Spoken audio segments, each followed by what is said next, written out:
This is Shaun Sport in podcast form. Big weekend of sport, particularly for the amateurs over the weekend, because all the footy finals took place all around, generally around the waffle ovals. Yes.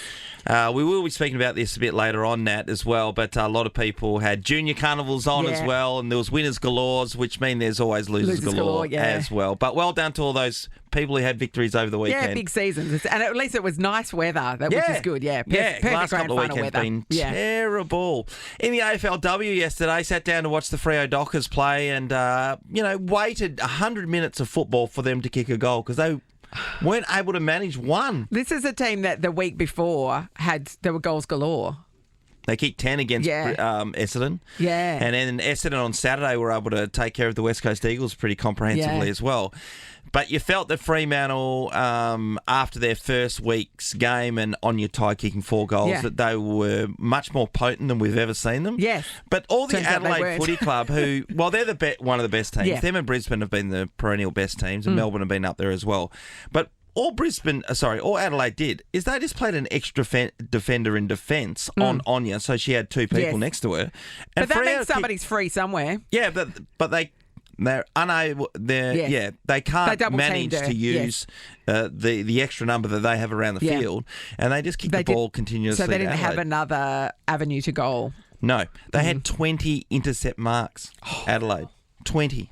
That's them some Jeremy McGovern numbers. They are huge.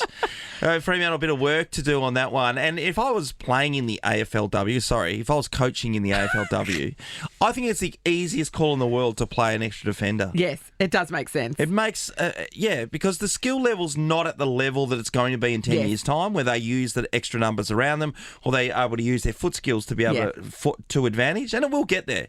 But when it's not, you just play someone behind the ball. It's just turnover city, and away you go. Are you ringing Lisa Webb this week or what?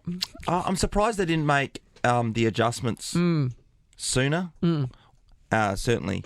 I don't want to get too much into it because I was a bit frustrated watching that one. Okay. As long as you say it softly, it's fine. Yannick Sinner took out the US Open this morning, so well done to him, taking care of Taylor Fritz. Big crowd. All the celebrities are there. Every time you spot a celebrity in the crowd at the US Open, not one of them is watching the game. No. They're just talking to each other and taking photos. It's like Nathan when he goes to the corporate box at the football. It's like that. Never saw a minute. No, he's back. Had his back turned. Yeah, he doesn't even face the field. So Yannick Sinner, just refresh me. Yes. He was the one that was done for the drugs, but blamed it on the masseur. That was him, that's right. Wasn't it? Yeah, right. He had a cut, and apparently the spray, the steroid spray, got in. Yeah, a steroid spray. Don't know much about them, but that sounds a bit odd. He was, he was let off with that one. Mm-hmm.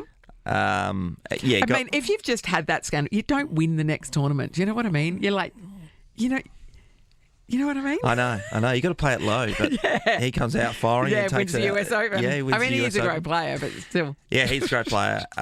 Arena Sabalenka took out the women's also a great on player. Saturday night, so we were able to see that. And I want to do a really big shout out to Ben O'Connor. He's a West Aussie cyclist. He's from Subiaco, actually, and he became second in the La Volta, which is a massive La Volta. Yeah, he massive cycling race in Spain. It's one of the major grands. It's like the Tour de France, but of Spain. Yeah. Yep.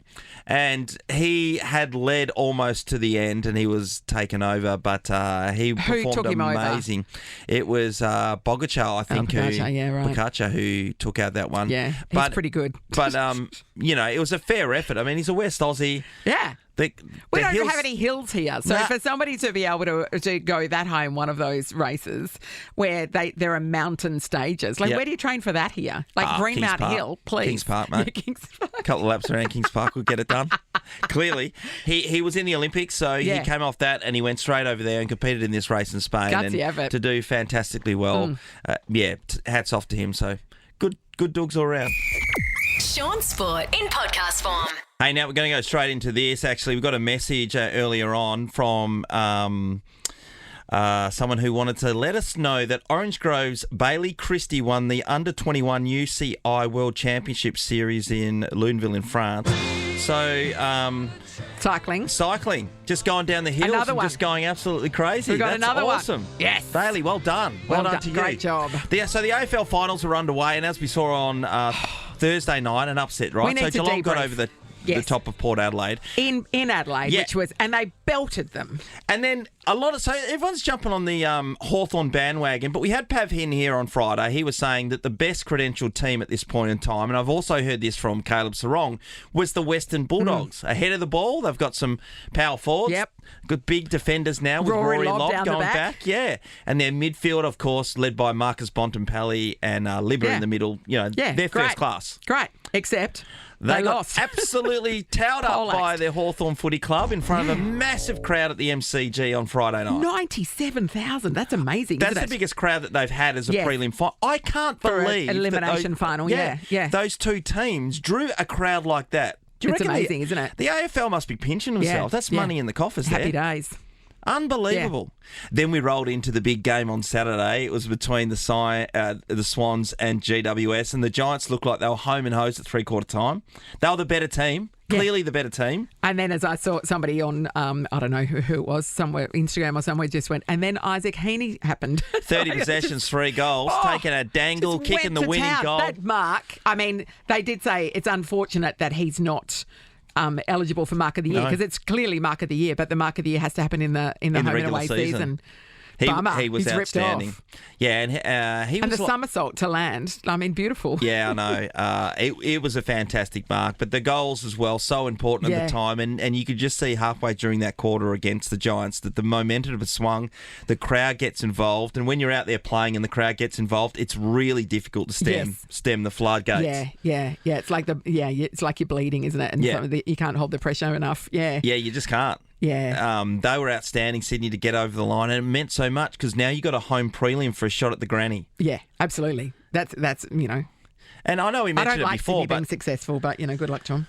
They are them and Geelong every single year are those teams. The consistency is incredible. Yeah, and they're always put themselves in a winning position, which is you've got to finish in the top 4 and get that home final. And if you can, you're straight into a prelim and off you go. So they were outstanding. And we touched on it with Andy Lee, of course, but Carlton getting absolutely rolled by Brisbane. That game was over at half time. Yeah, it was. They barely scored until half time, and I predicted this was going to be a bit of a whitewash too. Yeah. I think Brisbane are the only team who can win from outside. I think that they could go to the granny, and it might be Sydney and them playing off in the grand final. Brisbane, I really do. They are stacked, and they've got winners everywhere, and they've been in those big games over the last six years. So they're up to the pressure. Lachie Neale's one of those guys who just he can lift and he can drag that team. A lot of their experienced players are playing well. So they've got a lot of young guys. They've got enough little young guys, but all of those other blokes are very experienced players. Been around for a long time, know how to get it done. So good luck to them. Shaun Sport is a Nova podcast. For more great comedy shows like this, head to novapodcast.com.au.